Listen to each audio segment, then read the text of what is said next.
Hello दोस्तों, आज 15 and 16 अप्रैल 2022 के करंट अफेयर को डिस्कस करेंगे। आज का पहला क्वेश्चन है, कौन सा देश street child cricket world cup 2023 की मेज़बानी करेगा? तो इसका सही ऑप्शन बी, इंडिया। तो street child cricket world cup 2023 इसको होस्ट करने वाले इंडिया, एंड इसमें 16 कंट्री से टोटल 22 टीम शामिल होंगे। एंड इस इवेंट को ऑर्गेनाइज किया जाएगा street child United and save the children India के द्वारा। ठीक है, 2019 के विनर थे टीम इंडिया साउथ। अगला क्वेश्चन है, कौन सा एयरपोर्ट 2021 के लिए दुनिया का सबसे व्यस्त यानी कि बिजिएस्ट हवाई अड्डा बन गया है? तो इसका सही option C, Atlanta international airport. तो recently list of 10 busiest airport in the world for 2021, तो इस लिस्ट को रिलीज़ करा है एयरपोर्ट्स काउंसिल इंटरनेशनल यानी कि ACI ने। ठीक है, तो इसमें सबसे बिजिएस्ट जो सबसे वेस्ट एयरपोर्ट है, एक नंबर पे है हार्ट्सफील्ड जैक्सन अटलांटा इंटरनेशनल एयरपोर्ट जो कि जॉर्जिया में है। दूसरा है Dallas fort worth international airport जो कि USA का है। ठीक है, तो एयरपोर्ट्स काउंसिल इंटरनेशनल यानी कि ACI इसका फॉर्मेशन हुआ था 1991 में। हेडक्वार्टर है मॉन्ट्रियल कनाडा में। अगला क्वेश्चन है, हाल ही में मुंबई और हैदराबाद को किस संगठन के द्वारा 2021 का tree city of the world के रूप में मान्यता दी है? तो इसका सही ऑप्शन ए, FAO यानी कि फूड एंड एग्रीकल्चर ऑर्गेनाइजेशन के द्वारा। ठीक है, तो दो इंडियन सिटीज़ को 2021 का tree city of the world का टैग दिया गया है, और ये दोनों सिटी है मुंबई एंड हैदराबाद। इसको रिकॉग्नाइज किया गया है यूनाइटेड नेशंस के FAO यानी कि Food and Agriculture Organization and Arbor Day Foundation के द्वारा। एंड FAO इसकी हेडक्वार्टर है इटली की रोम में। रिवीजन कर लेते हैं, तो 2021 में 2020 का tree city of the world के रूप में टैग दिया गया था हैदराबाद को। ठीक है, अगला क्वेश्चन है, कुष्ठ रोग के लिए अंतर्राष्ट्रीय गांधी पुरस्कार 2021 यानी कि international Gandhi award for leprosy 2021 से किसे सम्मानित किया गया है? तो इसका सही option D, doctor Bhushan Kumar को।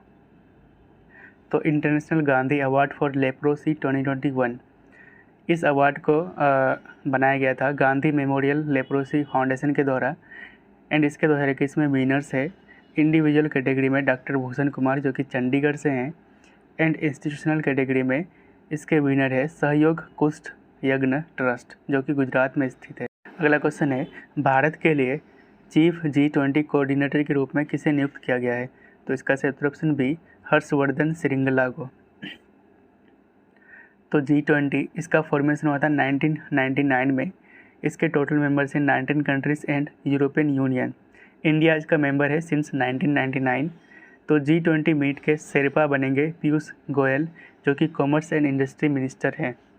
तो 2021 में G20 को होस्ट करा था इटली, 2022 में इंडोनेशिया करेंगे, 2023 में इंडिया एंड 2024 में ब्राज़ील। तो कुछ 2022 के इम्पोर्टेंट अपॉइंटमेंट को रिवीजन कर लेते हैं। तो इसरो का 11th चेयरमैन बना है S सोमनाथ। FATF यानी कि फाइनेंशियल एक्शन टास्क फोर्स के प्रेसिडेंट बने हैं T राजा कुमार जो कि सिंगापुर से हैं। एयर इंडिया के चेयरमैन तथा MD बने हैं N Chandrasekaran. International monetary fund के चीफ इकोनॉमिस्ट बने हैं पियर ओलिवियर गोरेंचस। वहीं पे कंट्रोलर जनरल ऑफ अकाउंट्स बने हैं सोनाली सिंह यानी कि CGA। ठीक है, फर्स्ट फीमेल चेयरमैन तथा MD बने हैं ONGC के अलका मित्तल। वहीं पे इंडियन कोस्ट गार्ड के डायरेक्टर जनरल बने हैं VS Pathania. And railway board के चेयरमैन तथा CEO बने हैं विनय कुमार त्रिपाठी। क्वेश्चन है, हाल ही में रेकजविक ओपन चेस टूर्नामेंट का टाइटल किसने जीता है? तो इसका सही ऑप्शन सी, R प्रागनंदा ने। ठीक है, तो कुछ चेस से रिलेटेड करंट अफेयर को रिविजन कर लेते हैं। तो अभिमन्यु मिश्रा ये दुनिया का यंगेस्ट चेस ग्रैंड मास्टर बना है। राजा ऋत्विक ये इंडिया का 70वां चेस ग्रैंड मास्टर बना है। संकल्प गुप्ता ये 71st ग्रैंड मास्टर बना है। मित्राबा गुहा 72nd grand master and India का 73rd चेस ग्रैंड मास्टर बना है भरत सुब्रमण्यम जो कि चेन्नई से हैं। अगला क्वेश्चन है, FIFA अंडर-17 वुमेन्स वर्ल्ड कप 2022 की मेज़बानी कौन सा देश करेगा? तो इसका सही ऑप्शन ए, इंडिया। तो कुछ अपकमिंग इवेंट्स हैं, इसको रिवीजन कर लेते हैं। तो 2026 का कॉमनवेल्थ गेम्स इसको होस्ट करने वाले विक्टोरिया ऑस्ट्रेलिया का, ठीक है। फीफा वर्ल्ड कप 2022 इसको होस्ट करेंगे कतर। 22nd कॉमनवेल्थ गेम्स 2022 इसको होस्ट करने वाले हैं बर्मिंघम। समर ओलंपिक्स 2024 इसको पेरिस होस्ट करेंगे। आईसीसी मेंस वर्ल्ड कप 2023 इसको इंडिया होस्ट करेंगे। 5th खेलो इंडिया यूथ्स 2023 इसको होस्ट करने वाले हैं मध्य प्रदेश। अगला क्वेश्चन है, हाल ही में किसने 2021 के लिए EY entrepreneur of the year award जीता है? तो इसका सही उत्तर ऑप्शन बी, फाल्गुनी नायर। तो ब्यूटी सप्लाई कंपनी नायका के CEO फाल्गुनी नायर को EY entrepreneur of the year for 2021 award से सम्मानित किया गया है। तो फाल्गुनी नायर, ठीक है, ये इंडिया को रिप्रेजेंट करेंगे EY world entrepreneur of the year award के लिए। अगला क्वेश्चन है, विराट कोहली के बाद T20 में 10,000 रन बनाने वाले दूसरे भारतीय कौन बने? Who became the second Indian after Virat Kohli to score 10,000 run in T20? तो इसका सही उत्तर ऑप्शन ए, रोहित शर्मा। अगला क्वेश्चन है, हाल ही में भारत को यूनाइटेड नेशंस इकोसोक यानी कि इकोनॉमिक एंड सोशल काउंसिल के कितने निकाय के लिए चुना गया है? Recently India has been elected for how many United Nations ECOSOCs body? तो इसका सही उत्तर ऑप्शन सी, 4। तो रिसेंटली इंडिया को United Nations economic and social council के 4 बॉडीज़ के लिए चुना गया है। तो पहला है कमीशन फॉर सोशल डेवलपमेंट, दूसरा है कमिटी ऑन NGOs, तीसरा है commission on science and technology for development, चौथा है committee for economic social and cultural rights. And इस चौथे बॉडी के लिए एम्बेसडर प्रीति सरन को री इलेक्ट किया गया है।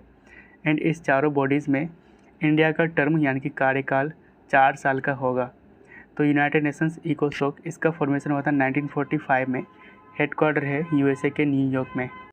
ज्ञान की मूर्ति यानी कि स्टैच्यू ऑफ नॉलेज के अनावरण किस राज्य में किया गया है? तो इसका सही उत्तर ऑप्शन बी, महाराष्ट्र में। तो रिसेंटली स्टैच्यू ऑफ नॉलेज इसका उद्घाटन महाराष्ट्र के लातूर सिटी में किया गया है और ये स्टैच्यू है डॉक्टर भीमराव अंबेडकर का, ठीक है। तो रिवीजन कर लेते हैं। तो स्टैच्यू ऑफ यूनिटी ये रामानुजा का है जो कि इंडियन फिलोसोफर थे। एंड ये दुनिया का सेकेंड टॉलेस्ट सिटिंग स्टैच्यू है जो कि तेलंगाना के हैदराबाद में स्थित है, ठीक है। स्टैच्यू ऑफ यूनिटी ये सरदार वल्लभ भाई पटेल का है और ये दुनिया का टॉलेस्ट स्टैच्यू है जो कि गुजरात में स्थित है। अगला क्वेश्चन है, WTO यानी कि वर्ल्ड ट्रेड ऑर्गेनाइजेशन ने 2022 के ग्लोबल ट्रेड फोरकास्ट को घटाकर कितना % कर दिया है? तो इसका सही उत्तर ऑप्शन बी, 3%। तो इससे रिलेटेड करंट अफेयर को रिवीजन कर लेते हैं। तो फिक्की के अकॉर्डिंग इंडिया का economic growth rate financial year 23 यानी कि 2022-23 में कितना होगा? तो ये होगा 7.4%। RBI मॉनेटरी पॉलिसी कमेटी के अकॉर्डिंग 7.2%। NADB यानी कि एशियन डेवलपमेंट बैंक के अकॉर्डिंग 7.5%। तो WTO यानी कि वर्ल्ड ट्रेड ऑर्गेनाइजेशन इसका फॉर्मेशन हुआ था 1995 में। हेडक्वार्टर है स्विट्ज़रलैंड के जिनेवा में। एंड डायरेक्टर जनरल है नगोजी ओकोंजो-इवेला। अगला क्वेश्चन है, सरकार के सबका विकास महाक्विज के तहत पहली प्रश्नोत्तरी का विषय क्या है? What is the theme of the first quiz under governments सबका विकास महाक्विज? तो इसका सही उत्तर ऑप्शन है प्रधानमंत्री गरीब कल्याण अन्न योजना। तो सबका विकास महाक्विज इसका एम है to build awareness among citizens about government's various development and welfare scheme and good governance. तो प्रधानमंत्री गरीब कल्याण अन्न योजना यानी कि PMGKAY ये एक फूड सिक्योरिटी वेलफेयर स्कीम है जिसकी अनाउंसमेंट की गई थी 2020 में। ये आते under ministry of consumer affairs, food and public distribution, ठीक है। एंड इसके बेनिफिशरीज़ यानी कि जो भी इसके बेनिफिशरीज़ है जो कि national food security act of 2013 के अंडर आते हैं, ठीक है, उनको 5 kg ग्रेन यानी कि राइस या फिर व्हीट दिए जाते हैं, ठीक है। अगला क्वेश्चन है, हर साल विश्व चगास रोग दिवस कब मनाया जाता है? तो इसका सही ऑप्शन सी, 14 अप्रैल को। तो वर्ल्ड चगास डिजीज़ डे हर साल 14 अप्रैल को मनाया जाता है। एंड पहली बार इसको 2020 में मनाया गया था। तो इसकी थीम है 2022 में finding and reporting every case to defeat Chagas disease. तो चगास रोग को हराने के लिए हर मामले को खोजना और रिपोर्ट करना इसकी थीम है। तो चगास डिजीज़ ये एक इन्फेक्शस डिजीज़ है जो कि पैरासाइट के कारण होता है। अगला क्वेश्चन है, हर साल अंबेडकर जयंती कब मनाया जाता है? तो इसका सही ऑप्शन है 14 अप्रैल को। तो डॉक्टर भीमराव अंबेडकर का 2022 में 131st बर्थ एनिवर्सरी सेलिब्रेट किया गया है। तो इनके बारे में कुछ फैक्ट जान लेते हैं।